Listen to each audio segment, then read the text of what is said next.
पुरअसरार कहानियों में adventure, suspense और क्राइम स्टोरी तो शामिल होती है, लेकिन उनमें मजाक का अंसर शामिल करना एक मुश्किल तरीन काम है। ज़ैर नज़र स्टोरी में ये अनोखी खूबी पैदा की गई है और फ़राईन मिस्र की लातादाद पुरअसरार कहानियों में उसके हैरत अंगेज दास्तान की शमूलियत एक मुनफरिद अमल है, और जहां उसमें लम्हा लम्हा सनसी है वहां बेख्तियार कहके भी शामिल हैं।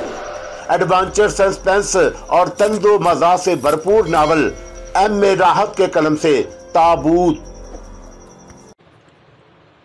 हाँ, बैल क्रोसा मेरा भाई था, कैमी ने आहिस्ता से कहा, और अब मुझे एहसास हुआ कि मुझे उसके खदोखाल जाने पहचाने क्यों महसूस हो रहे हैं।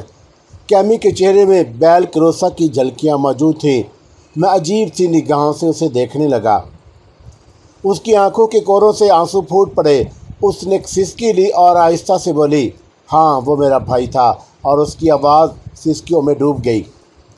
मैं खामोशी से उसे देखता रहा था। अब सूरत-ए-हाल मेरे इल्म में आई थी। चंद लम्हात मुसलसल खामोशी रही। फ़ौरन ही उससे ये सवाल करना मुनासिब नहीं था कि बैल क्रोसा का मिशन क्या है। बहरतौर मुझे उससे हमदर्दी हो गई थी। तब मैंने कहा, क्या तुम बैल क्रोसा के साथ नहीं थी? नहीं, मैं खामोशी से उसका ताक़ुब कर रही थी।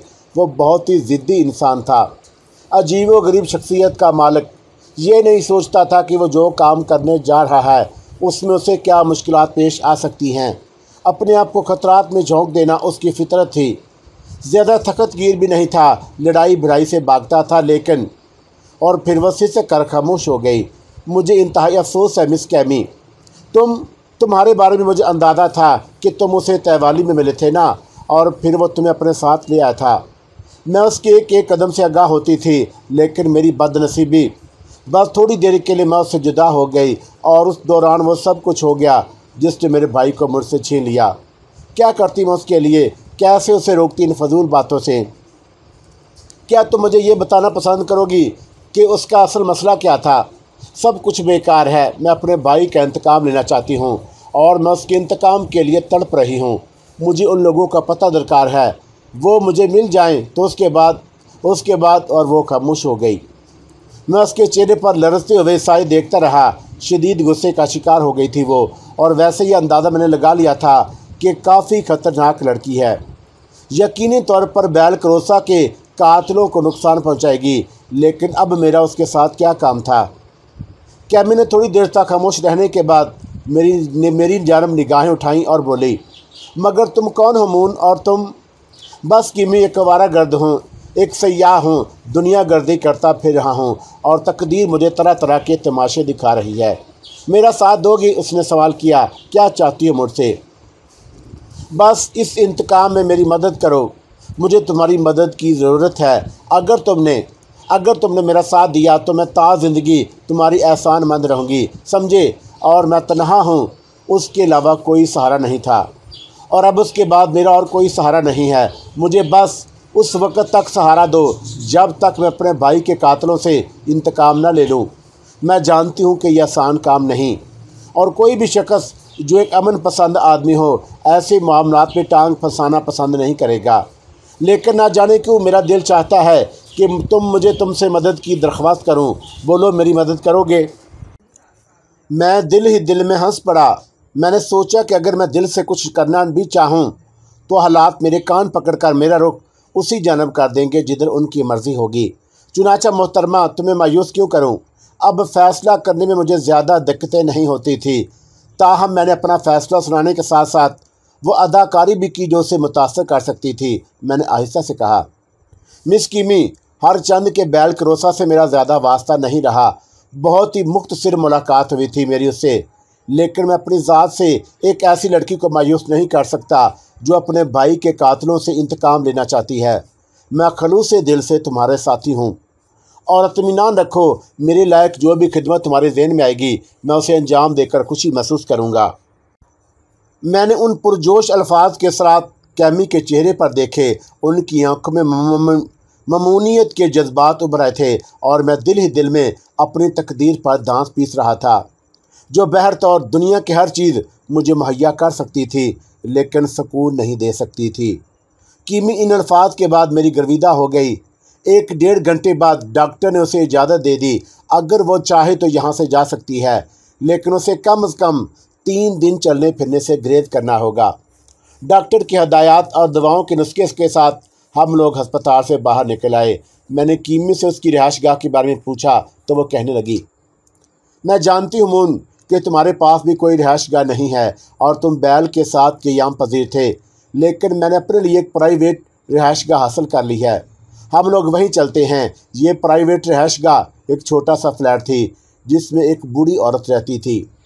कीमी ने उस फ्लैट की तफसील मुझे बताते हुए कहा, इस फ्लैट की जो मालिका है वो एक डेयरी फार्म में मुलाजमत करती है और वहाँ हिसाब किताब का ख्याल रखती है। शाम को आती है तो अपने कमरे में जा पड़ती है और मैंने उससे मुनासिब मुआवजे पर 2 कमरे हासिल कर लिए हैं। बहुत अच्छी औरत है, ना किसी के मामलात में मुदाखलत करती है, ना अपने आप को कोई मसला बनाकर पेश करती है। ये जगह हमारे लिए बहुत बेहतर है क्योंकि इस तरफ किसी की तवज्जो नहीं जा सकती। ठीक है कीमी, अगर तुम इस तरह से मुतमिन हो तो मुझे क्या एतराज़ हो सकता है। ये कमरा तुम ले लो और मैं दूसरे कमरे में रहने लगूंगी। और अगर बूढ़ी औरत ने मेरे बारे में तुमसे सवाल किया तो मैं कह दूंगी कि तुम मेरे दोस्त हो और मेरे साथ ही क़याम करोगे। मशरिक़ की दुनिया के लिए ये बात किसी तरह काबिल कबूल नहीं हो सकती कि कोई नौजवान लड़की अपने किसी दोस्त के साथ किसी फ्लैट में आकर रहने लगे, लेकिन यहाँ उसका तो तसव्वुर ही नहीं था। मेरे इस बारे में सोचना ही बेकार साबित हुआ। कीमी को मैंने आराम करने के लिए कहा और खुद दूसरे कमरे में आ गया। 4 दिन इसी तरह गुजर गए। हमारे दरमियान काफ़ी बेतकल्फ़ी कायम हो चुकी थी और कीमी ने मुझे अच्छी तरह अपना गर्विदा बना लिया था। अब मैं उसके लिए सब कुछ करने को तैयार था। यूँ तो माजी की बहुत सी दास्तानें मेरे जहन में गर्दिश करती रहती थीं। बहुत से लोगों के एहसान थे मुझ पर, लेकिन अब मैं अखलाकी हदूद को बहुत ज़्यादा अहमियत देने का कायल नहीं था। दुनिया इसी रंग में जीती थी और मैं भी इसी रंग में जीना चाहता था। 5वें दिन कीमी ने मुझसे कहा कि मून, मैं अब बिल्कुल ठीक हो गई हूँ। तुम चाहो तो मेरे ज़ख्म खोल कर देख लो। पूरी तरह खिंड जम गया है और अब नकाहत भी बाकी नहीं रही, और रहती भी कैसे तुम जैसा तीमारदार। तुम्हें तो डॉक्टर होना चाहिए था मून। मकसद डार्लिंग, मकसद, मैंने मुस्कुराते हुए कहा और कीमी का चेहरा सुस्त पड़ गया। मैं एक ही मकसद के लिए जी रही हूँ डियर मून, और अब मैं उसकी तकमील चाहती हूँ, यानी अपने भाई के कातलों से इंतकाम। असूलन ये सवाल मुझे तुमसे नहीं करना चाहिए कीमी, लेकिन मजबूरी है, अपने आप को बाज नहीं रख सकता। आखिर बैल क्रोसा का मिशन क्या था, वो क्या करना चाहता था? मेरे इस सवाल पर कीमी किसी गहरी सोच में डूब गई। गालबन वो बैल क्रोसा के मिशन के बारे में तफसीलात बताने के लिए मुनासिब अल्फाज तलाश कर रही थी। मैं इंतज़ार करता रहा। कीमी किसी गहरी सोच में डूबी हुई थी।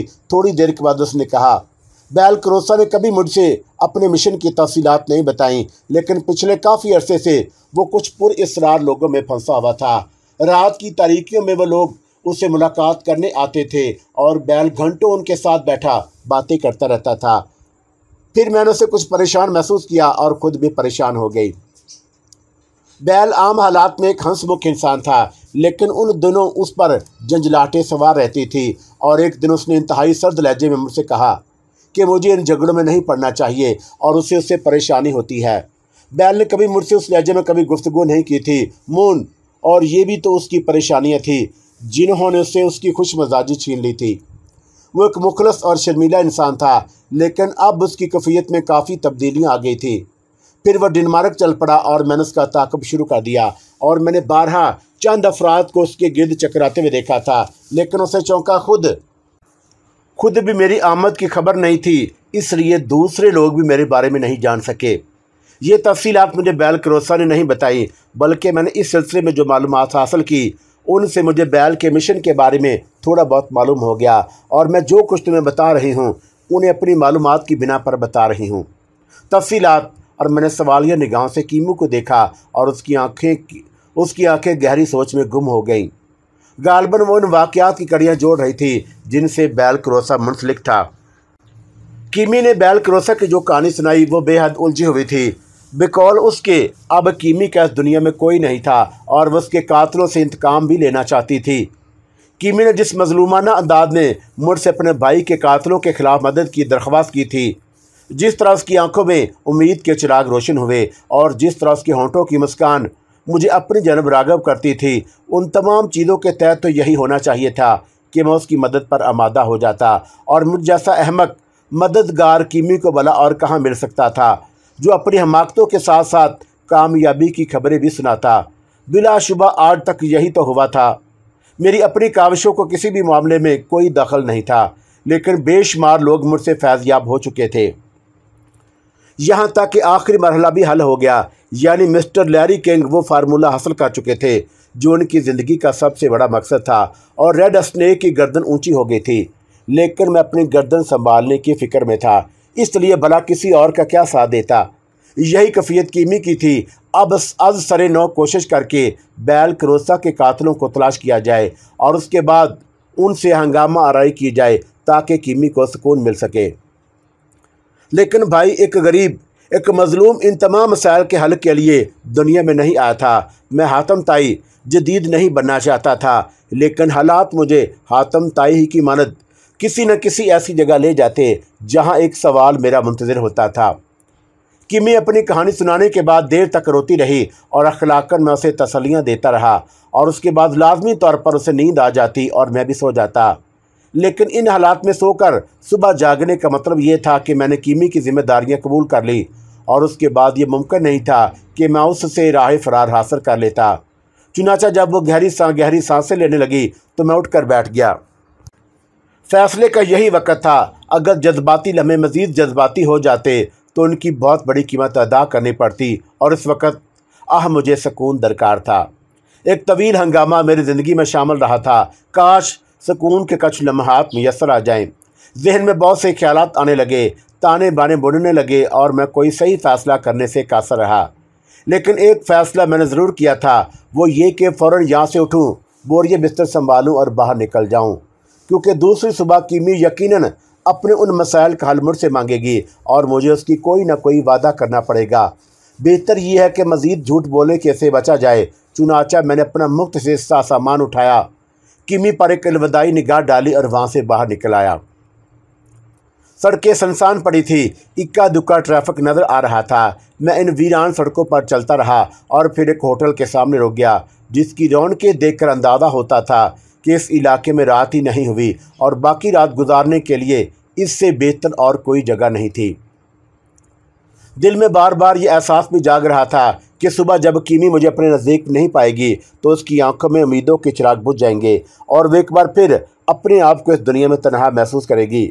लेकिन मैं इस सिलसिले में और क्या कर सकता था।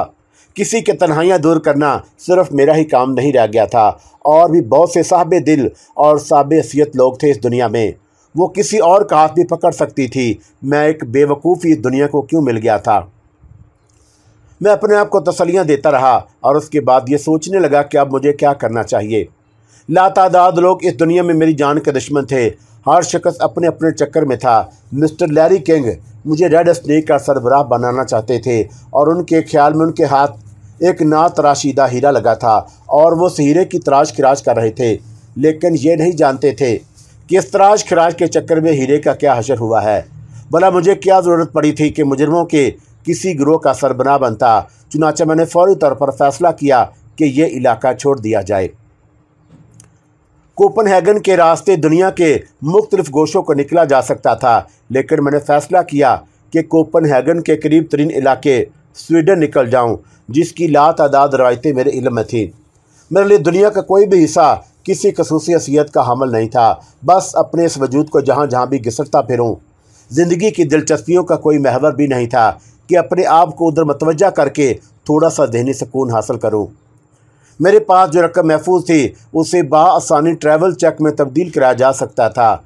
सफ़र के लिए ये ट्रैवल चेक ही मौजू होते हैं। चुनाचा मैंने उसे इस सिलसिले में कार्रवाई शुरू कर दी। अब ये तमाम काम मेरे लिए मुश्किल नहीं रहे थे। 11 बजे तक मैं अपनी इस कार्रवाई से फारग हो गया और ज़रूरी मालूमात हासिल करके बंदरगाह पहुँच गया। बहरा बाल्टिक की नम हवाएँ कांसी की जल परी को बोसे देती हुई गुजर रही थी। स्टीमर बंदरगाह से काफ़ी दूर निकलकर मालबो की जानब रवां दवा था। स्टीमर पर बहुत से अफराद थे, जिनमें मकामी और स्वीडिश बाशिंदे ज़्यादा थे, लेकिन मैंने किसी से तारफ़ हासिल करने की कोशिश नहीं की। मालबो में दाखिल होने के बाद अपने लिए कोई सही फ़ैसला करने की आसानियाँ मिल गई थी। मैंने एक सियाह के सिये से वक़्त गुजारने के लिए खुद को तैयार कर लिया और मालबो के मरकजी चौक से ट्राम में सवार होकर आगे बढ़ गया। फिर स्टॉकहोम जाने वाली शाहराह पर उतरकर मैं सुस्त रफ्तारी से आगे का सफ़र करने लगा। इस इलाके के बारे में मेरी मालूमात बहुत ज़्यादा नहीं थी, लेकिन मैं चाहता था कि अब किसी तरह की मालूमात से फ़ायदा ना उठाया जाए। क्या मिल जाता है इन चीज़ों से। अभी ज़्यादा दूर नहीं गया था कि एक कार मेरे करीब आकर रुकी। कार में लंबे बालों वाले चंद हैप्पी सवार थे। उनमें से एक ने अपने पीले दांतों की नुमाइश करते हुए मुझसे रिफर के लिए पूछा और मैंने नियादबंदी के अंदाज में शाने चुगा दिए और हैप्पो ने मुझे कार के अंदर घसीट लिया। कार में मौजूद हिप्पो की तादाद पहले से ज़्यादा थी। मैं उनमें शरीक हुआ तो कार अंदर से मज़ीद छोटी हो गई, जिसमें फैली चर्च की बू ने रही सही तबीयत भी हरी कर दी। लेकिन वो बदस्तूर अपनी बदमस्तियों में मसरूफ़ रहे और फिर एक जगह उन्होंने गाड़ी रोक दी। अजीब सी जगह थी, मुझे सही तौर पर अंदाज़ा नहीं हो सका था कि मैं कहाँ हूँ। चर्च के नशे में डूबे हुए उन लोगों से किसी समझदारी की तवक्का ही नहीं थी। मैं भी कार से उतर आया और वह सारे भी मेरे साथ उतरे थे, लेकिन बाद में पता चला कि उन्होंने सिर्फ मुझे उतारने के लिए कार रोकी है, मगर उतारने का मकसद क्या था ये आज तक समझ में नहीं आ सका। जैसे ही मैं नीचे उतरा वह सब कार में घुस गए और कार स्टार्ट होकर आगे बढ़ गई। मैं हैरत से मुंह फाड़े जाती कार को देख रहा था। ज़हन में तरह तरह के वसवसे आ रहे थे।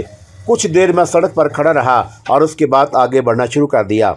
2 या 2.5 मील चलने के बाद मुझे एक खूबसूरत कस्बा नजर आया। यहाँ रुक कर कम अज़ कम अपने आप को गुज़श्ता थकन से निजात दिलाई जा सकती थी। सियाहों के लिए चौंका ज़रूरी नहीं होता कि उम्दा किस्म के होटलों में ठहरें, बल्कि जहाँ भी मौका मिल जाए वक्त गुजार लें। चुनांचे मैंने भी वक्त गुजारी के लिए एक जगह मुंतखब कर ली और यहाँ वक्त खूब गुजरा। न जाने कब तक सोता रहा और दुनिया के हर खौफ, हर खदशे से बेनियाज गहरी और मस्त नींद आई।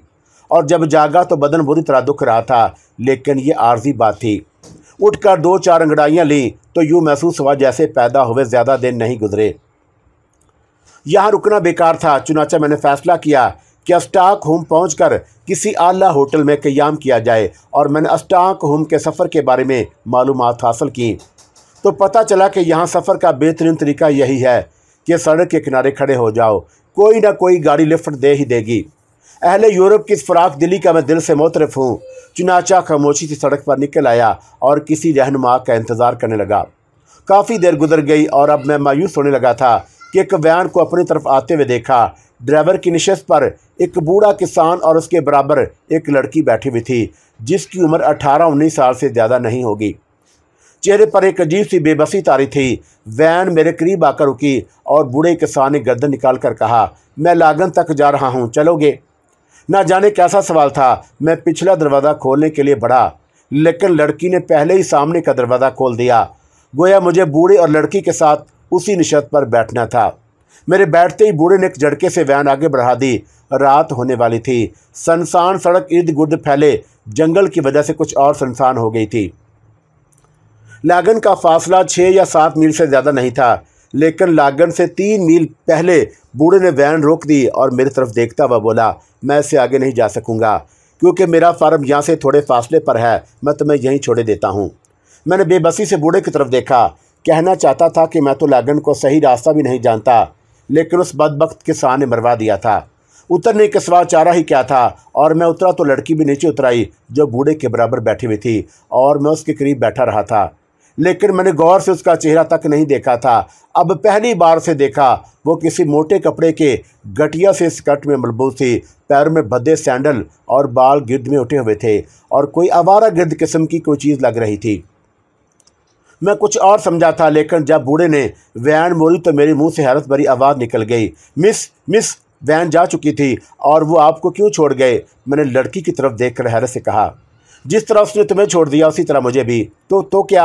हाँ, मैं भी उससे लिफ्ट लेकर यहाँ तक आई हूँ। और ओह, तो आपको भी पैदल ही कस्बे तक जाना होगा? मैंने कहा। हाँ ज़ाहिर है, लड़की ने जवाब दिया। मैंने अपना सफरी बैग उठाया और इर्द गिर्द का जायज़ा लेने लगा। बड़ा ही बद अखलाक शख्स था ये। मैंने लाख खुशामद की कि मुझे लागन तक छोड़ दे, लेकिन रास्ते भर कम वक्त यही कहता आया कि लिफ्ट देना अच्छी बात है और नुकसान उठाना बुरी बात।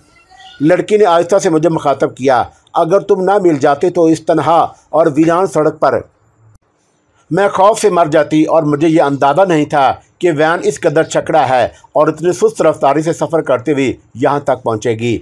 वरना मैं कभी उसे सफ़र ना करती। आह, अब तो रात हो चुकी है, क्या तुम मेरा साथ दोगे? मैंने खौनख्वार निगाहों से हौनक सी लड़की को देखा। कमाल की बात है, सारी दुनिया की लड़कियों की उजारादरी मुझ पर ही हो गई है, अब उनका साथ भी दिया जाए। मैं गहरी सांस लेकर पुरख्याल अंदाज में गर्दन हिलाने लगा। तुम्हें लागन का रास्ता मालूम है? मैंने सवाल किया। ये सड़क सीधी लागन तक जाती है, उसने जवाब दिया। फासला कितना होगा? 2.5-3 मील। ये माइलो क्रॉस कहलाता है। दाहिनी सिमत उतरने के बाद फार्म ही फार्म थे और बहुत ही खूबसूरत इलाका है। मैं तो जंगलों के अलावा कुछ नज़र नहीं आ रहा। क्या इन जंगलों में दरिंदे होते हैं? मैंने सवाल किया। हाँ, कभी कभी यहाँ भेड़िए और लगड़ बगड़ नज़र आ जाते हैं, लड़की ने जवाब दिया और मेरे आसान खता हो गए। सड़क ताहद निगाह सुनसान और तारीख थी। दोनों किनारों पर देवकामत दरख्त सड़क पर झुके हुए उस सन्नाटे को मज़ीद वहशतनाक बना रहे थे। कस्बे तक पैदल जाने का तस्वर ही हौलनाक था।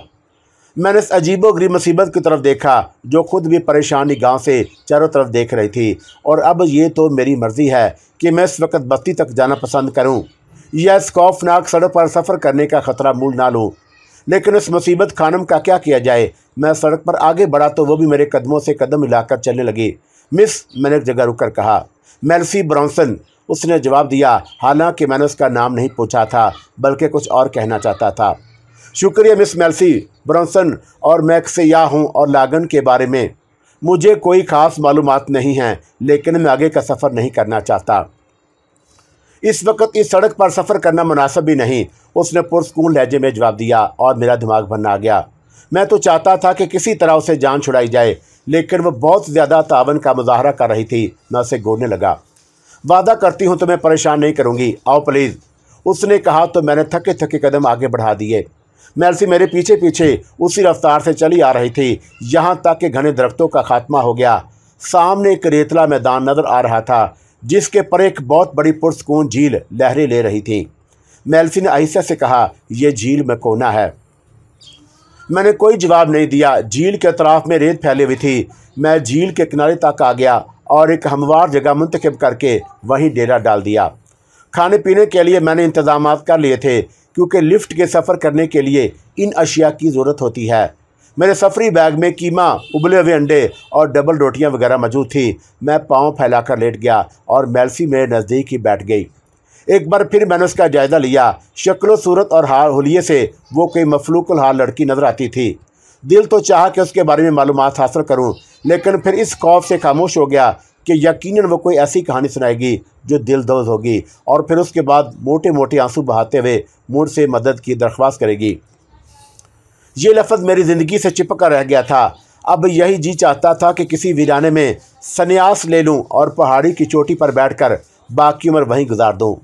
लेकिन खौफ ये था कि चोटी से उतरने के बाद लोग फिर मेरी तरफ दौड़ पड़ेंगे, हमारी मदद करो, या फिर कोई मुझे नथु, बुद्धू, खैराती कहकर मुझसे लिपट जाएगा और ये साबित करने की कोशिश करेगा कि वो मेरी खाला का सगा फूफीजाद भाई है और मेरी तलाश में सरगर्दा था कि मैं उसकी मदद करूं। खुदा की पनाह, और मेरे हलक से एक आवाज़ निकली और मेल्सी चौंक कर मुझे देखने लगी। कुछ कहा? उसने सवाल किया। नहीं मोहतरमा, भला ये जुर्रात कर सकता हूँ? अब ऐसी भी कोई बात नहीं, मैं खुद भी यही सोच रही थी, उसने शर्माए हुए अंदाज में कहा। क्या? मैंने मुँह फाड़कर उसे देखा। झील का पानी साकन है और मौसम इतना सख्त नहीं है कि नहाया ना जा सके। दिमाग ख़राब हो गया है आपका। इस वीराने में आप गुस्ल फरमाएंगी? मैंने गुराए हुए लहजे में कहा। तुम भी नहा लो, देखो तो सही हम लोग कितने गिर्द आलूद हो रहे हैं। मोहतरमा, किसी से गुफ्तगू करने से पहले उसके बारे में जान लेना ज़रूरी है। मैं ज़्यादा बेतकल्फ़ी का कायल नहीं हूँ। तुम्हारी मर्ज़ी है, मैं तो ज़रूर नहाऊंगी, उसने कहा और वह अपनी जगह से उठ खड़ी हुई। मैं सरासीमा निगाहों से उस पागल लड़की को देख रहा था। झील में नहाते हुए अगर मैं डूब मरी और बचाओ बचाओ चीखना शुरू कर दिया तो क्या मैं भी पानी में उतरूँगा? मेरे ज़हन में यह तस्वर आई था कि वह पलट कर मुझे देखने लगी। आ जाओ, अगर सयाह हो तो ऐसी चीज़ों से इज्तनाब आदाब सियाहत के ख़िलाफ़ है। तुम झील में डूब मरो और मुझे से कोई दिलचस्पी नहीं है, मैंने कहा, और वह हंसती हुई आगे बढ़ गई। और उसके बाद मुझे आंखें बंद करना पड़ी, क्योंकि यूरोपियन तहज़ीब अभी मेरे हलक में ही अटकी हुई थी, मैदे में नहीं उतरी थी। फिर यूरोपियन तहज़ीब झील में दाखिल हो गई और मैं रीत पर लेटकर गहरी गहरी सांसें लेने लगा। लड़की के बारे में बार बार ज़हन में कुरीद सी पैदा हो जाती थी, लेकिन मैं उस पर ज़्यादा तवज्जो नहीं देना चाहता था। एक लम्हे के लिए तो मैंने ये भी सोचा कि अपना ये सफरी थैला उठाकर लागन की तरफ दौड़ लगा दूं। इस मुसीबत से यही जान छूट जाएगी, इससे पहले कि वह रो रो कर अपनी दास्तानी गम सुनाए मुझे यहाँ से फरार हो जाना चाहिए। लेकिन दोनों तरफ से जंगल से ढकी हुई सड़क पर चलना और भी तनहा बड़े दिल गुर्दे का काम था। चुनाचा इस कोशिश से बाज रहा। फिर दफतनी कुछ ख्याल आया तो उठकर बैठ गया। थैले से खाने पीने का सामान निकाल कर पेट का दोजख बनने लगा। अखलाकन मुझे लड़की का इंतज़ार करना चाहिए था, लेकिन मैं अब अहमकाना किस्म के अखलाक बरत कर अपना अखलाक ख़राब नहीं करना चाहता था। चुनाचा जब तक वो गुस्से से फारग होकर आई, मैं अपना मैदा भर चुका था और उसने एक निगाह मुझ पर डाली और फिर खामोशी से रेत पर एक सिमत बैठ गई। आहिस्ता आहिस्ता चांद निकल रहा था और लड़की के रेशम की तरह मुलायम बाल खुश्क होकर उसके चेहरे पर बिखर गए थे। वो खामोश और उदास बैठी दरख्तों की तरफ देख रही थी कि दफतनी मुझे उस पर रहम आ गया। मिस मेल्सी, उसने पलटकर मेरी तरफ देखा लेकिन खामोश रही। अगर आप कुछ खाना पसंद करें तो ये चीज़ें मौजूद हैं। उसने अब भी कोई जवाब नहीं दिया। ना जाने मुझे क्या सोची कि मैं खाना पीना की अशिया लेकर उसके करीब पहुंच गया। आपको भूख लग रही होगी, उसने शिकायती निगाहों से मुझे देखा, जैसे कह रही हो कि इस दुनिया में बसने वालों के लिए अखलाक भी कोई चीज़ होती है। मुझे कम अज़ कम उसका इंतज़ार तो कर लेना चाहिए था। जाने क्यों एक अजीब सी शर्मिंदगी का एहसास हुआ। तब मैंने आहिस्ता से कहा, दरअसल मुझे बहुत ज़ोर से भूख लग रही थी, इसलिए आपकी वापसी का इंतज़ार नहीं कर सका। कोई बात नहीं, मेरा आप पर कोई हक़ तो नहीं है। मैंने तो आपका नाम भी नहीं जानती। जानने से कोई फ़ायदा नहीं होगा, आपको मेरा नाम लेने में दिक्कत होगी। क्यों? मेरा नाम मंसूर है। मंसूर, उसने कहा और मैं आसमान की जनब देखने लगा। किसी यूरोपियन लड़की ने मेरे नाम का सही तलफ़्फ़ुज़ पहली बार अदा किया था। उसने खाने की अशिया अपनी जनब सरका ली और फिर आहिस्ता से बोली, तुम शायद इस बात पर यकीन ना करो कि मैं सुबह से भूखी हूँ और मैंने नाश्ता भी नहीं किया। अगर ऐसा ना होता तो मैं तुम्हारी दी हुई इस भीख को कभी कबूल ना करती। और फ़ौरन ही मेरे दिल में सोया हुआ मंसूर जाग उठा। अभी तो उसने मुझसे कोई फरमाइश भी नहीं की है, किसी किस्म की मदद की दरख्वास्त भी नहीं की, और फिर उसके साथ मेरा ये रवैया गैर मुनासिब है। बाद में अगर कुछ हुआ तो देखा जाएगा, लेकिन अभी कम अज़ कम मुझे अखलाकी कदरों को पामाल नहीं करना चाहिए। और मैंने उसे माजरत कर ली। वो खाने में मसरूफ़ हो गई और मैं कुछ देर चांदनी में इधर उधर देखता रहा और फिर लेटकर आंखें बंद कर लीं। उसने खाने से फारग होने के बाद तमाम अशियात के एहतियात के साथ वापस थैली में रख दी और खिसक कर मेरे नज़दीक आ गई। मैं दहशत से सिमट गया था, लेकिन मेल्सी के अंदाज में ऐसी कोई बात नहीं थी जो मेरे लिए खौफ का बायस होती। कम वक्त ऐश ने एक अजीब कैफियत बेदार कर दी थी मेरे अंदर, और न जाने क्यों मैं उसके हाथों में बेवकूफ़ बन गया था और उसकी खानदानी काकटेल का शिकार हो गया। अब बार बार मुझे वो काकटेल याद आ जाया करती थी और उस वक़्त भी पैमाने में छलकती हुई कोई रंगीन शय मेरी निगाहों के सामने गर्दिश करने लगी। झील, चांदनी, खामोशी, सर्द हवाएं, नरम रेत, भरा हुआ पेट और सर पर खुला हुआ आसमान, जाने क्या क्या कैफियतें बेदार कर रहा था। उसने घुटनों पर सर रखा और आंखें बंद कर लीं। मेरा जी चाहा कि उसे भी आराम के लिए कहूँ, लेकिन अपनी ज़ुबान से कोई ऐसा जुमला अदा नहीं करना चाहता था जो मेरे लिए मुसीबत का बास बन जाए। मुझे सर्दी लग रही है, उसके ये अल्फाज भी मेरे लिए मशकूक थे। रेत में गड़ा खोदो और गर्दन निकाल कर बाकी बदन उसमें ढक लो। वो मेरी बात का बुरा मानने की बजाय हंस दी। वाकई लुत्फ़ आ जाएगा। दरअसल मैं झील में नहाई हूँ ना, इसलिए सर्दी ज़्यादा महसूस हो रही है। हो सकता है तुम कौन कौन से ममालिक की सियाहत कर चुके हो? ये पूछकर मुझे गुस्सा मत दिलाओ, मैंने जवाब दिया। क्यों? उसका जवाब भी नहीं दूंगा। अजीब आदमी हो, क्या नींद आ रही है? हाँ, मगर मुझे नींद नहीं आ रही। तो फिर दरख्त की किसी चोटी पर बैठकर मुर्ग की अजान देना शुरू कर दो, मैंने कहा, और वह चौंक कर मुझे देखने लगी। यूँ महसूस होता है जैसे तुम नाराज़ हो मुझसे। इतना राज़ी भी नहीं हो मोहतरमा, आपको लागन तक जाना है। आप रात गुजरने का इंतज़ार कीजिए। सुबह मैं और आप लागन पहुंच जाएंगे और उसके बाद दोबारा ना आप मुझे देखेंगी और ना मैं आपको। तुम्हारा तल्लक कहाँ से है? जहन्नम से। ओह, और मेरा भी यही ख्याल था, उसने आहिस्ता से कहा। क्या मतलब? वहाँ के रहने वाले इतने ही बद अखलाक होते हैं, वो होंठ से कोड़ कर बोली। खुश अखलाकी के मज़ाहरे बाद औक़ात अज़ाब बन जाते हैं। हो सकता है कि ये तुम्हारा तजर्बा हो। तुम्हारा क्या ख्याल है? कुछ नहीं, मैं इन हालात के बारे में सोच रही हूँ जिन्होंने मुझे और तुम्हें इस जगह यकजा कर दिया है। चलो छोड़ो, लागन में तुम कहाँ रहती हो? अपने दादा के पास। मेरे दादा बहुत अच्छे इंसान हैं। क्या करते हैं वो? कुछ नहीं, उनका फार्म हाउस है और वहीं हमने अपनी रिहाइशगाह बना रखी है। मेरी एक बड़ी बहन भी है। बस हम 3 ही अफराद हैं। मैंने लड़की की बात पर यकीन नहीं किया। जिस हुलिये में वह नज़र आ रही थी उसे तो यही एहसास होता था कि उसका दादा किसी फार्म हाउस में सफाई करने वाला होगा। बहरहाल इतना झूठ बोलने का हक हर शख्स को होता है जिसका किसी से ज़्यादा तलक ना रहे और सरसरी मुलाकात के बाद दोनों एक दूसरे से जुदा हो जाएं। और मैं खुद भी अगर चाहता तो कैसरोलीन बन सकता था। और उसके बाद मैंने खामोशी इख्तियार कर ली। लड़की कहने लगी कि अगर लागन में कुछ अरसा क़याम करो तो मैं तुम्हें अपने फार्म हाउस में जगह दे सकती हूँ। आपके फार्म हाउस में कितनी जगह है? काफ़ी है, हमने वहाँ स्विमिंग पूल बना रखा है, हर चीज़ मुहैया कर रखी है। अपने लिए तुम देखोगे तो खुश हो जाओगे। और एक गाड़ी नहीं खरीद सकी आप? लिफ्ट ले लेकर सफ़र करती रहती हैं, मैंने तंज़ी अंदाज में कहा। हमारे पास 3 गाड़ियाँ हैं, एक दादाजी की, दूसरी मेरी बहन की और तीसरी मेरी है। लेकिन मैं ज़रा मुख्तलिफ तबीयत की मालिक हूँ। बाद औक़ात इसी तरह आवारागर्दी करने में लुत्फ़ आता है। मैं बाकायदा सियाहत तो नहीं कर सकती, लेकिन कभी कभी मुख्तलिफ इलाकों में निकल जाती हूँ और वहाँ घूमती फिरती हूँ। वो हंस पड़ी। शायद तुम यकीन ना करो कि मैंने बारहा भीख भी मांगी है। लोगों से कुछ मांगते हुए कितना मज़ा आता है मैं बयान नहीं कर सकती। मैं सर खुजाकर उसे देखने लगा था। समझ में नहीं आ रहा था कि यह क्या शय है। बहरतौर बाकी रात सोते जागते गुजरी। हर लम्हा ये एहसास रहता था कि कहीं कोई और वाक़या रूनमा हो जाए।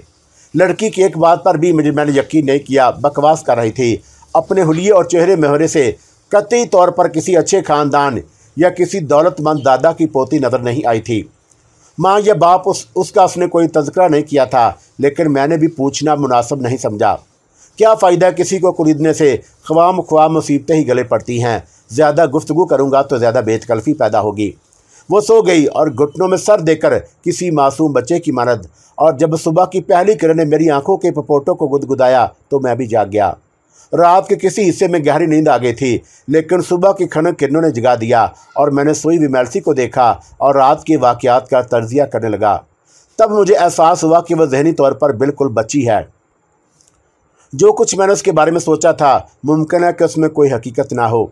बिला वजह किसी को शकूक व शुबहात का निशाना बनाना कोई अच्छी बात तो नहीं।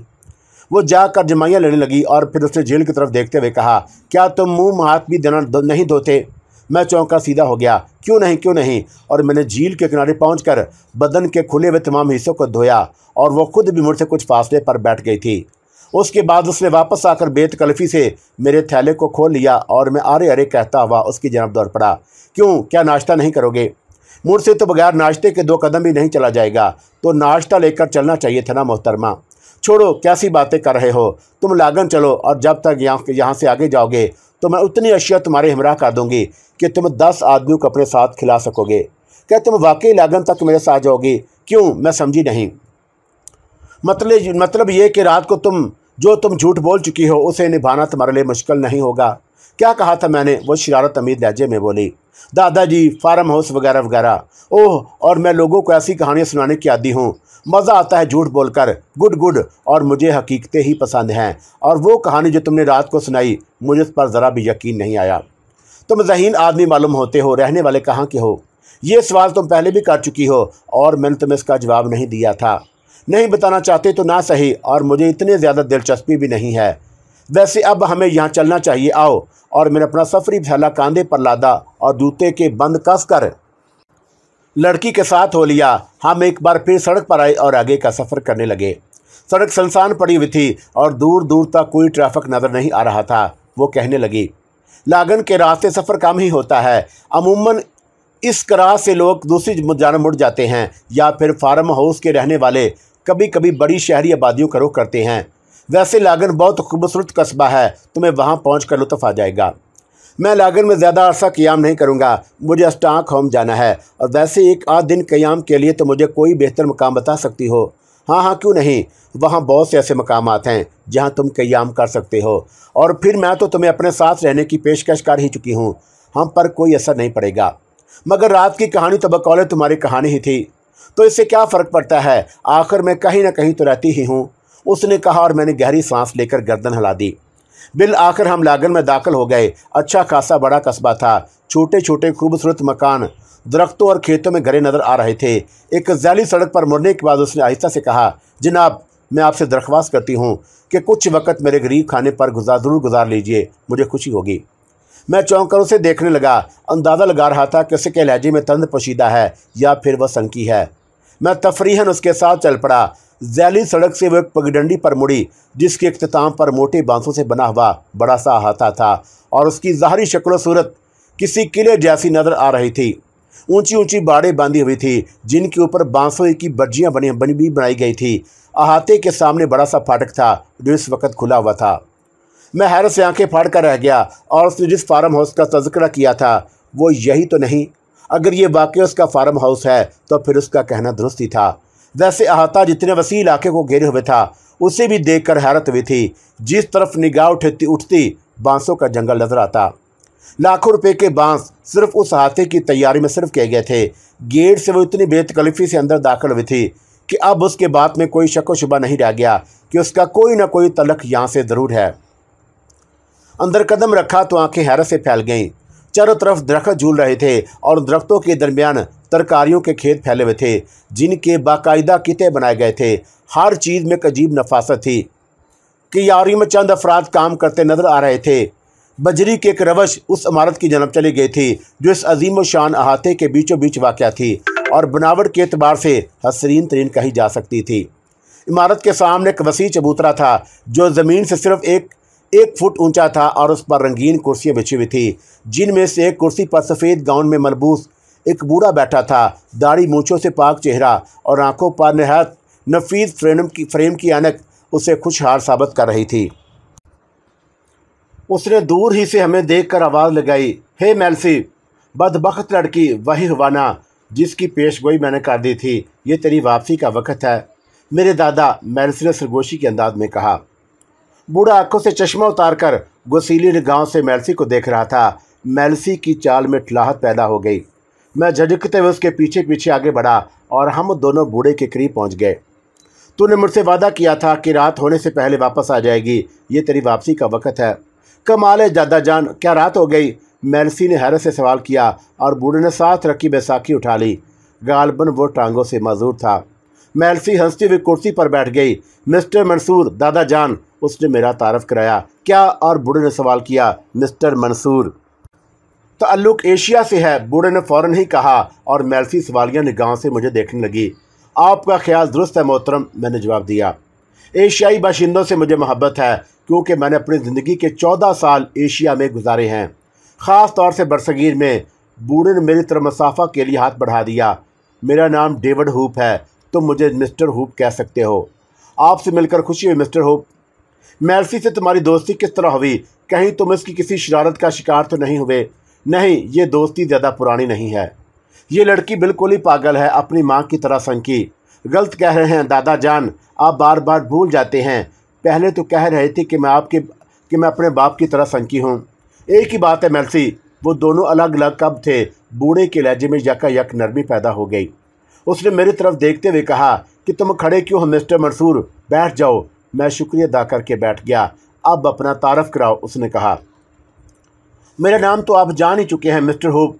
स्याह हूँ और वारागर्दी करते हुए लागन आ निकला हूँ। यहाँ से स्टॉकहोम जाने का इरादा है। अगर लागन पहली बार आए हो तो इतनी जल्दी तुम्हें यहाँ से नहीं जाना चाहिए। लागन बहुत खूबसूरत कस्बा है।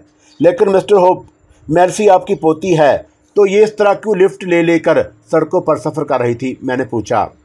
हम लोग ख़ानदानी मरीज़ हैं मिस्टर मंसूर, ज़िंदगी को मुख्तलिफ रंगों में देखने के आदी। बराह करम इस सिलसिले में मज़ीद सवालात मत करना। तुम ये बताओ कि तुम्हारे शहर में 12 सिंगे होते हैं? जी, मैंने चौंक कर हैरत से पूछा। 12 सिंगे, वो जिनके 12 सींग होते हैं। वो शहरों में तो नहीं होते मिस्टर हूप, लेकिन आपको उनका ख्याल कैसे आ गया? पता नहीं क्यों जब भी एशिया के बारे में सोचता हूँ मेरे जेब में 12 सिंगे फुदकने लगते हैं, यूं यूं। और बूढ़े ने अपने हाथों की 5 उंगलियों को खोलते और बंद करते हुए कहा और उसकी आंखों में ख्वाब से लहराने लगे।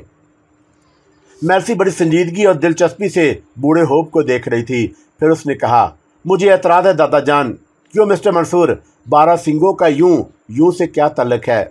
मेरे जवाब देने से पहले बूढ़ा होप बोल पड़ा, गहरा तल्लक है लड़की।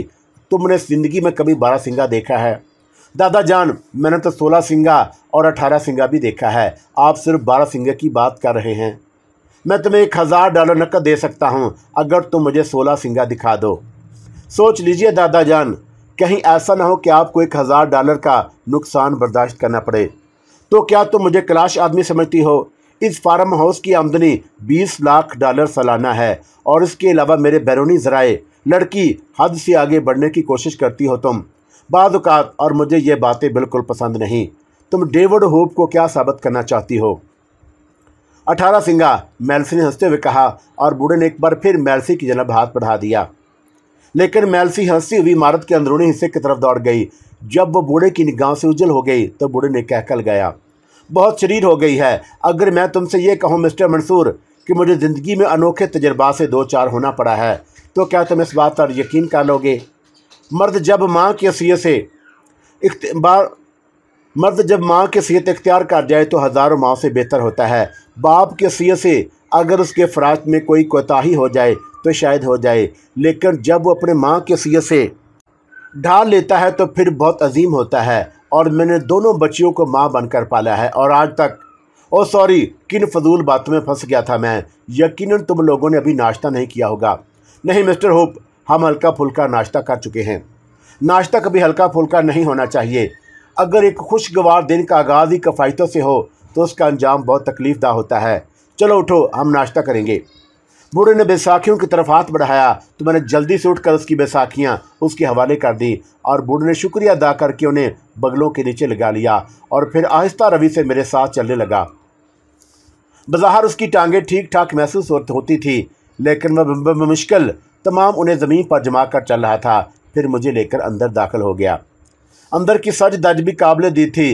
डेकोरेशन पर ही लाखों रुपए खर्च किए गए थे, मगर मेल्सी मुझे वाकई सनकी महसूस होती थी और वह इस अंदाज में लिफ्ट लेकर सफ़र कर रही थी और उसने अपना हुलिया बेहद बुरा बना रखा था।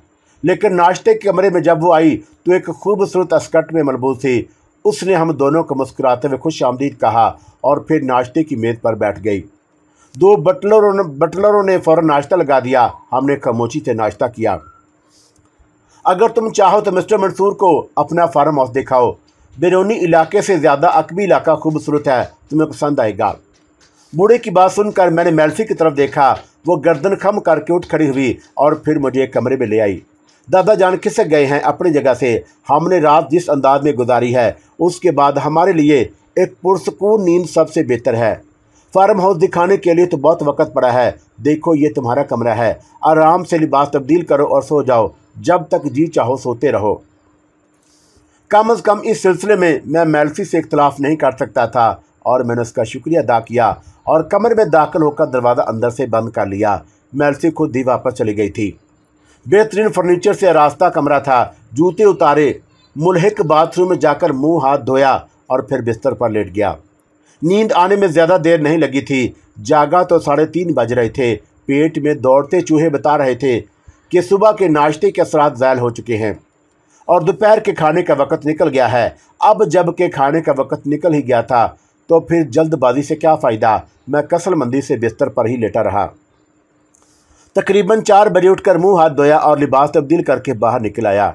एक मुलाजिम ने गर्दन खम करते हुए कहा, मिस्टर हुप बाहर लान पर इंतज़ार कर रहे हैं। मैं तैयार होकर बाहर निकल आया। संकी चबूतरे की दूसरी जानब सरसब्ज़ घास पर मिस्टर हुप कुर्सी पर बैठे मेरा इंतज़ार कर रहे थे। बैठ जाओ, मैंने सुना है कि तुमने दोपहर का खाना भी नहीं खाया। हमें पिछली रात लागर में दाखिल होना चाहिए था, मगर सुनसान रास्ते में मखदूश महसूस हुए तो मैंने और मेल्सी ने रात को सफ़र करने का इरादा मुलतवी कर दिया। लेकिन खुले आसमान के नीचे नींद नहीं आ सकी। मैं तुम्हारे लिए कुछ मंगवाऊं, और अगर इस वक्त कोई भारी चीज़ खा ली तो फिर रात का खाना नहीं खा सकोगे। साथ ही उन्होंने एक मुलाजिम को इशारा कर दिया। थोड़ी देर के बाद वह चाय के साथ कुछ लवाजमात ले आया। मिस्टर हुप काफ़ी मेहमान नवाज आदमी था और मुझसे मेरे बारे में पूछने लगे और मैंने उन्हें मुख्तसरन अपनी सियाहत के बारे में बताया और जिसमें कुछ भी हकीकत पर मबनी नहीं था, बस एक कहानी थी। एशिया में मैंने भी एक तवील ज़िंदगी गुजारी है। नवाबों का दौर था और ये नवाब भी खूब हुआ करते थे। क्या तुमने बारासिंगा देखा है कभी? बूढ़े होप ने दूसरी बार बारासिंगे का तज़किरा किया था। जी हाँ, मैं आपको बता चुका हूँ इसके बारे में। बारासिंगा के बारे में ना जाने क्यों जी चाहता है कि तवील गुफ्तगू की जाए। उसकी कोई ख़ास वजह होगी मिस्टर होप। क्या पता, मैं उसके बारे में कुछ नहीं जानता। मिस मेल्सी कहाँ है? मैंने सवाल किया और बूढ़े की बेरबत गुफ्तगू कुछ अजीब सी महसूस होने लगी थी और वो कहीं गई हुई है। आपने कहा था कि आपकी 2 पोतियाँ हैं, दूसरी को मैंने नहीं देखा। जिसे नहीं देखा उसे देखने की कोशिश बेकार है। हमें सिर्फ सामने देखना चाहिए। इधर उधर देखने की कोशिश बाद औकात नुकसानदा हो जाती है। वैसे बारहसिंगा इस कायनात में एक अजीबोगरीब मकाम रखता है। मुझे तो यूँ महसूस होता है मिस्टर होप, जैसे बारहसिंगे का आपकी ज़िंदगी से कोई गहरा ताल्लुक है। क्या आपने कभी अपने ज़हन को टटोलने की कोशिश नहीं की कि उसमें बारहसिंगे का तस्वर इस कदर क्यों जागजी है? मतलब क्या है तुम्हारा? मुझे पागल करार देना चाहते हो? ये कहना चाहते हो कि बारहसिंगा बजाते खुद कोई इनफरादियत नहीं रखता? साजदादे, अगर दुनिया की हकीकत पर गौर करो तो बारहसिंगा इसमें तुम्हारा सबसे ज़्यादा मावन होता है। मैं तुम्हें बारहसिंगे के बारे में जो तफसीलात बताऊंगा शायद तुम ख्वाब में भी कभी ना सोच सको, बूढ़े ने पुरख्याल अंदाज में कहा और अपनी जगह से उठ खड़ा हुआ। ज़्यादा कदीम का इंसान जब तहजीब से नाआशना था और उसकी फ़िक्र सिर्फ चांदी चीज़ों तक महदूद थी। मैं दिलचस्प निगाह से उसे देख रहा था, लेकिन दफ़तन ही मेरा मुंह हैरत से खुल गया। जो कुछ मैं देख रहा था वो नाकाबिल यकीन था। बूढ़े की बैसाखियाँ वहीं कुर्सी के पास रखी हुई थी। वो टहलता हुआ आगे बढ़ गया था और उस वक़्त बिल्कुल सही खड़ा मुझे लेक्चर दे रहा था। मेरे हैरान चेहरे को देखकर उसने एक मुदब्बराना मुस्कुराहट के साथ कहा, यह नज़रिया फ़िक्र इस वक्त तब्दील हुआ। ओह मिस्टर होप, आप बगैर बैसाखियों के खड़े हैं। मैंने बूढ़े को उसके पैरों की जानब तवज्जो किया, लेकिन बूढ़े ने मेरी बात की जानब तवज्जो नहीं दी। मेरा ज़हन भटका कर तुम बारहसिंगे की अफादियत और उसकी तारीखी शख्सियत को नज़रअंदाज करना चाहते हो? नहीं, हरगिज़ नहीं। मिस्टर होप, आप बगैर बैसाखियों के खड़े हैं तो तुम्हें क्यों तकलीफ़ हो रही है? बूढ़ा वापसी के लिए मुड़ा और फिर उसने दोबारा बैसाखियाँ उठाकर बगलों के नीचे निकाली और टहलने के अंदाज में वहाँ से आगे बढ़ गया। तो मैं बारहसिंगे की अफादियत और उसकी तारीखी हैसियत पर तबसरा कर रहा था और उसने इस बात का नोटिस लिए बगैर कहा, और मैं अहमकों के से अंदाज में खोपड़ी खुजाने लगा। मुझे पागलों का ख़ानदान मालूम होता था। फ़कीरों की तरह लिफ्ट लेकर सफ़र करने और भूखों मरने वाले करोड़पति पोती, माजूरों की तरह बैसाखियाँ बगल में दबाकर चलने वाला दादा, और फिर बारहसिंगा, और ये सब एहसास दिलाता था कि फार्म हाउस दर हकीकत पागल खाना है। बैसाखियाँ बगल में लगाने के बाद बूढ़ा डेवर मुझे बारहसिंगे के बारे में ना जाने क्या क्या बताता रहा, लेकिन मैं उसकी कैफियत पर गौर कर रहा था। और उसी वक्त मेल्सी एक खूबसूरत कार में अंदर दाखिल हुई और उसने कार एक तरफ खड़ी की और उतर कर हमारे पास आ गई। हेलो मिस्टर मंसूर, कैसे मिजाज हैं? क्या हो रहा है? उसने सवाल किया। ये शख्स बारहसिंगे को तस्लीम नहीं करता मेल्सी, और तुम जानती हो ऐसी कैफियत में मैं आउट हो जाता हूँ। सॉरी मेल्सी, इस वक्त अपने मेहमान को तुम खुद ही संभालो। मेरा टेम्पर लूज हो रहा है, उसने बैसाखियों के सहारे तेज़ तेज़ कदम आगे बढ़ाते हुए कहा और फिर चबूतरे से उतरकर इमारत में दाखिल हो गया। मेल्सी अजीब सी निगाह से उसे देखती रही और फिर मेरी तरफ रुख करके बोली, ये क्या था?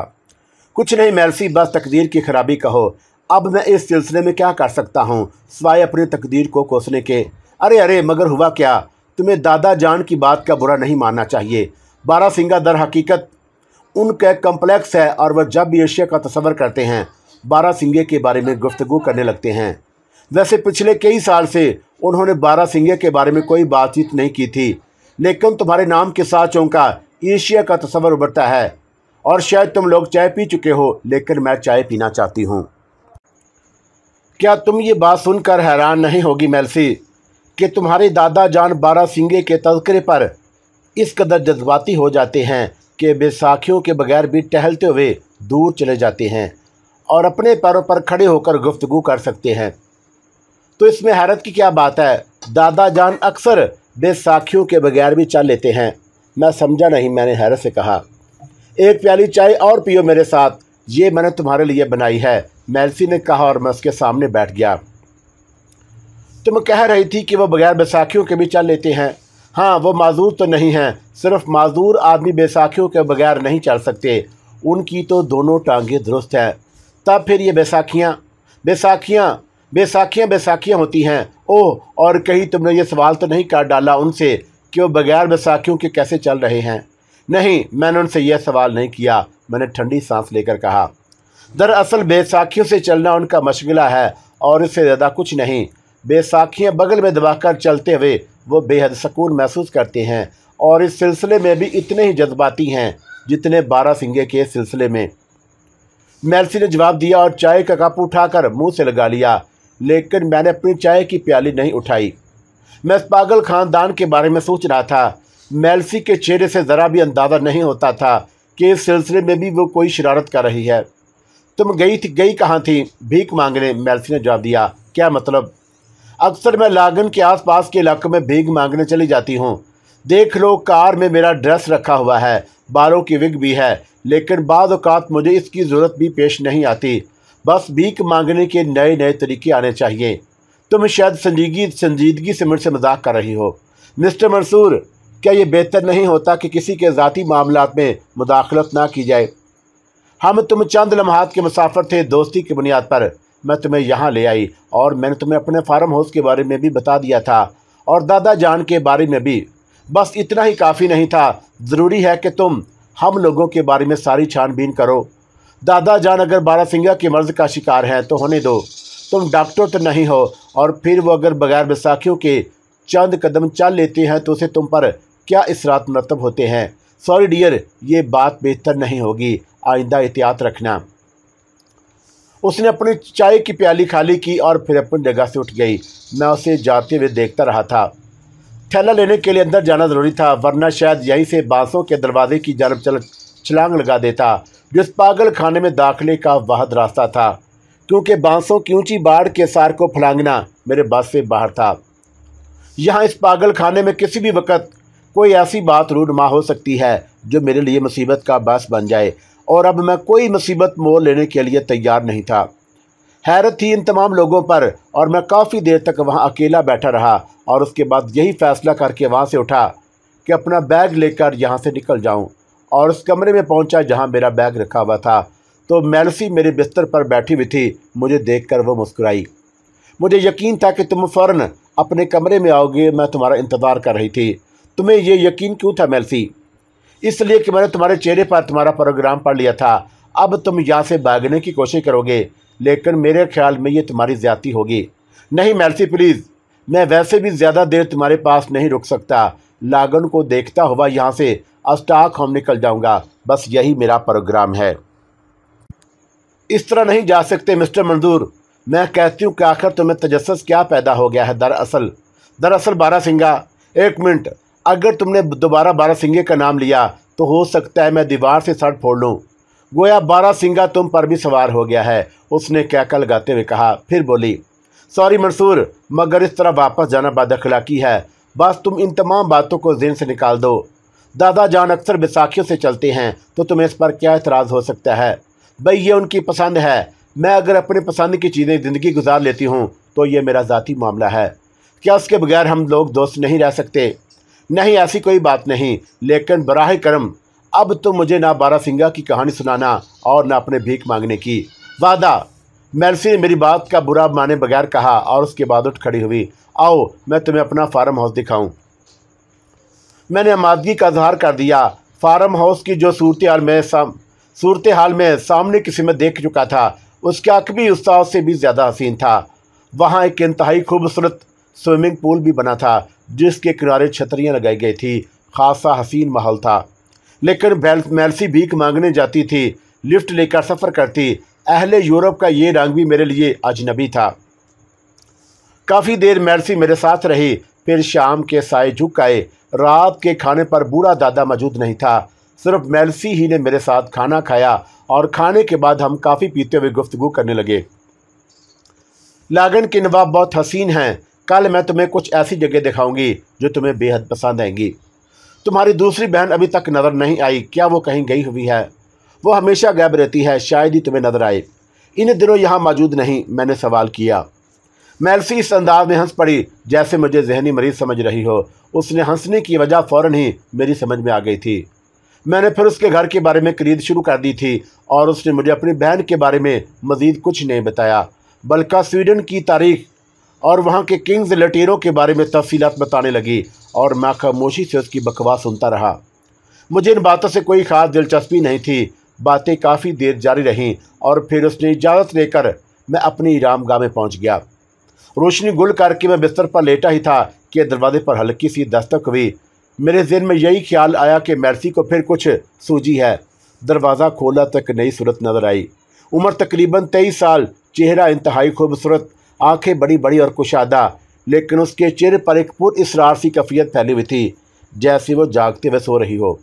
उसके हाथ में एक लंबी मोमी शमा दबी हुई थी। गले में एक ख़ास किस्म का जेवर नज़र आ रहा था और उसके देखने का अंदाज भी बहुत अजीब था। वो अंदर दाखिल नहीं हुई, बल्कि उसने मुझे गर्दन के इशारे से बाहर आने के लिए कहा और मैं मुतहय्यराना अंदाज में बाहर निकल आया। इस लड़की को मैं नहीं पहचानता था। इस फार्म हाउस में मैंने पहली बार उसकी सूरत देखी थी, लेकिन उसका अंदाज ऐसे था जैसे मुझे बखूबी जानती हो। बहरतौर मैं बाहर निकला तो वो वापसी के लिए मुड़ गई और मैं उसके पीछे चल पड़ा, और उसके चलने का अंदाज भी कुछ अजीब सा था। यूं लगता था जैसे वह फिजा में तैर रही हो। इस बार मुझे इमारत के एक बिल्कुल नए हिस्से में लाया गया था। जिस कमरे में हम दाखिल हुए वहाँ चारों तरफ अलमारियों और शेल्फों में किताबें बंद थी। लड़की के बारे में अभी कोई सही अंदाज़ा नहीं लगा सका था। उसने आहिस्ता से कहा, क्या तुम मिस्री सकाफ़त के बारे में कुछ जानते हो? मेरी आंखें फैल गईं। ये सवाल भी मेरे लिए नाकाबिले फ़हम और अजीब सा था। मैं सीत ख़ानदान के बारे में जानना चाहती हूँ। मिस्रियों की ज़िंदगी में सीत ख़ानदान का दौर इंतहाई अहमियत का हामिल है। सीत ख़ानदान से पहले जो अहराम और मकबरे मिस्र में तामीर हुए थे, उनकी दरियाफ़त अभी मुकम्मल तौर पर नहीं हो सकी, लेकिन सीत ख़ानदान का इब्तदाई दौर बड़ा अजीबोगरीब था। मैं जानना चाहती हूँ कि 20वीं सदी के मिस्री मौरखीन तारीख़ मिस्र पर जो बहस करते हैं और सीत ख़ानदान के लोगों को हबशा से मंसूब करते हैं, उसमें कहाँ तक सदाकत है? आप कौन है खातून? ओहो, मेरा नाम कैल्सी ब्रॉन्सन है। तुम्हारे दोस्त मेर्सी ब्रॉन्सन की बड़ी बहन हूँ। दरअसल मुझे अफसोस है कि तुम्हारी आमद के बाद मैं तुमसे मुलाकात न कर सकी, लेकिन क्या करूँ, अखनातून का मसला हल हो जाए तो मैं अब अपने काम को आगे बढ़ाऊँ। मिस्रियात पर कुछ काम कर रही हो? मैंने सवाल किया। हाँ, जिस्म रूह के मतलब जो एक उलझा हुआ तस्वर मिस्री कहानियों में है, मैं उसकी हकीकत जानना चाहती हूँ, और उसके लिए मुझे ये किताबें नाकाफ़ी महसूस होती हैं। मेल्सी ने तुम्हें अपनी दुनिया दिखाई होगी। आओ मैं तुम्हें अपनी दुनिया दिखाऊं। आओ प्लीज़, और मेरे साथ आओ। तुम यकीनन उसे देखकर लुत्फ़ महसूस करोगे, और अगर तुम्हारे ज़रिए मेरा मसला हल हो जाए तो मैं तुम्हारी शुक्रगुजार होंगी। इस बार उसने मेरा बाजू पकड़ लिया था और मैं उसके साथ साथ किसी सहरज़दा शख्स की मानद आगे बढ़ गया, लेकिन वह कमरे से बाहर नहीं निकली, बल्कि कमरे की दीवार के करीब पहुंचकर उसने एक ऐसा दरवाज़ा खोला जो बज़ाहिर इस दीवार में नहीं महसूस होता था। दूसरी जानब रोशनी थी और वह वसी और अरीज़ हाल था। कदीम मिस्रियात का बेशबहा खजाना वहाँ मौजूद था। छोटे छोटे अहरामों के मॉडल, फराना मकबरों की बड़ी बड़ी तस्वीर, जगह जगह फ़िरौन के संगी मुजस्मे उस हाल में सजाए गए थे। हल्की सी खुशबू फिजा में फैली हुई थी, लेकिन अतराफ में कहीं ऐसी जगह नज़र नहीं आ रही थी जिससे ये खुशबू निकल रही हो। ना जाने क्यों मुझे राअमीज़ का मकबरा याद आ गया, जहाँ मैंने पहली बार राअमीज़ को ताबूत में लेटे देखा था। यहाँ फैली हुई खुशबू उस मकबरे में फैली हुई खुशबू से मुख्तलिफ नहीं थी। यहाँ के माहौल में मिस्र की मुकम्मल तस्वीर खींच दी गई थी। उसके दरमियान हम दोनों बहुत ही अजीब महसूस कर रहे थे। पता नहीं मिस्र का मेरी ज़िंदगी से क्या ताल्लुक़ था। किसी न किसी सूरत में थोड़े बहुत वक्फे के बाद वो मेरी निगाहों के सामने आ जाता था। कैल्सी ब्रॉन्सन की आवाज़ उभरी, देखो, ये सीत ख़ानदान से पहले के अफराद हैं और इनकी तारीख़ में सीत खान की आमद का पूरा हाल दर्ज है। ये शख्स रामीस है और सीत ख़ानदान से पहला फ़िरौन। कैल्सी ब्रॉन्सन ने इतना ही कहा था कि मेरी निगाह उस मुजस्मे की जनब उठ गई जिसकी तरफ कैल्सी ब्रॉन्सन ने इशारा किया था, और उसके बाद जैसे मेरा दिमाग हवा में मुअल्लक हो गया। शुबा यह रामीसी का मुजस्मा था, और उस रामीस का जो मेरी ज़िंदगी पर, मेरे हवास पर बुरी तरह मुसल्लत रहा था, और जिसे पीछा छुड़ाने के लिए मैंने ना जाने क्या क्या जतन किए थे। और उससे भी ज़्यादा परेशान कुन और हैरतनाक बात यह थी कि रामीस के अक़ब में राअमास का मुजस्मा भी मौजूद था। वही फ़िरौनी लिबास, वही कदीम अंदाज, लेकिन सूरत मेरी, हाँ मेरी असली सूरत, और जिसे मैं ज़माना कदीम के इंसान के मुजस्मे की शक्ल में देख रहा था। अक़ब से कैल्सी ब्रॉन्सन की आवाज़ बुलंद हो रही थी। वो मुझे सीत ख़ानदान के बारे में तफसीलात बता रही थी, लेकिन उसके अल्फाज का मफ़हूम मेरी समझ में नहीं आ रहा था। मैंने खौफज़दा अंदाज में दोनों हाथ चेहरे पर रख लिए। दफ़त नहीं, मुझे अपने चेहरे पर एक खड़खड़ाहट सी महसूस हुई।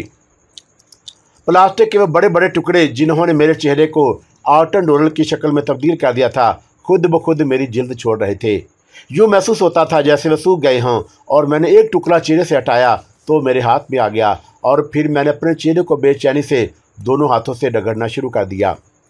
वो मेकअप मेरे चेहरे से ख़त्म हो गया था जिसने मुझे आर्ट एंड डोनर बनाया था, और अब अगर मैं आईना देखता तो उस मुजस्मे से कम से कम मेरी सूरत अलग ना होती। दफ़तनी मेरे चेहरे पर एक ज़ोरदार चिपट पड़ी और मेरे हलक से आवाज़ निकल गई। रामीज़ का मुजस्मा आंखें खोलकर मुझे घूरने लगा था। उसके चेहरे पर शिकायत का सा अंदाज उभर रहा था, जबकि उससे पहले उसकी ये कैफियत नहीं थी। और फिर उसके होंठ खुले और एक आवाज़ मेरे कानों में उभरी, रामास की हम शक्ल, इसमें कोई शक नहीं कि तू दुनिया का सबसे नाकाबिल एतबार आदमी है। लेकिन ये मेरी बदकिस्मती है या तेरी कि तू मेरे ऐसे जिगरी दोस्त का हम शक्ल है जिसके साथ मैंने अपने बचपन से आखिरी उम्र तक का दौर गुजार दिया। अपनी सूरत को अगर आज इस मुजस्मे की शक्ल में ना पहचान सके तो फिर तेरे लिए नहुसत की गहरी और अमीक वादियों के अलावा कुछ नहीं है। मेरी रफ़ाकत तेरे लिए वबाले जान बन गई, या तूने मुझे मोहब्बत के बदले नफ़रत का तोहफ़ा दिया, लेकिन मैं तुझे कोई नुकसान नहीं पहुंचा सकता। और इसके नाम पर जो मेरा सच्चा दोस्त और वफ़ादार साथी था, गहरा यार था। मैंने रामीज़ के मुजस्मे को बोलते हुए देखा और फिर मेरी निगाहें कैल्सी ब्रॉन्सन की जानब उठ गई जो अपनी जगह खड़ी खड़ी लहरा रही थी और उसकी आंखों की पुतलियां चढ़ गई थीं। वो एक लम्हे में गिरने ही वाली थी कि मैंने लपक कर उसे संभाल लिया। मेरी बाहों में गिरते ही वह बेहोश हो गई। रामीज़ बेदस्त और कीना तोड़नी गांव से मुझे देख रहा था। फिर उसने गर्दन हिलाते हुए कहा, इस दुनिया का हर शख्स तेरे लिए काबिल तवज्जो और काबिल एहतराम है, लेकिन सिर्फ रामीज़, तेरा गहरा दोस्त रामीज़ तेरी तवज्जो नहीं हासिल करता। मैं अपनी इस तौहीन का तुझसे ऐसा इंतकाम ले सकता हूँ कि तू मरते दम तक याद रखे, लेकिन नहीं, मैंने उसे आज़ाद करके अपनी मोहब्बत को समेट लिया है। मैंने मुस्कुराती निगाह से रामीज़ को देखा तो पहली बार मेरे सामने मुजस्मे शक्ल में आया था। मुजस्सम ना कह और मुजस्मे की शक्ल में कह, और ये मुजस्मा उस लड़की से अपनी याददाश्त की बुनियाद बनवाया था, और ये तेरे बारे में इतना ही जानती है जितना मेरे बारे में। लेकिन उसने मुझे मौका दिया कि मैं तुझसे तेरी बेवफाई की शिकायत कर सकूं, और इसलिए मैं इसका शुक्रगुजार हूँ।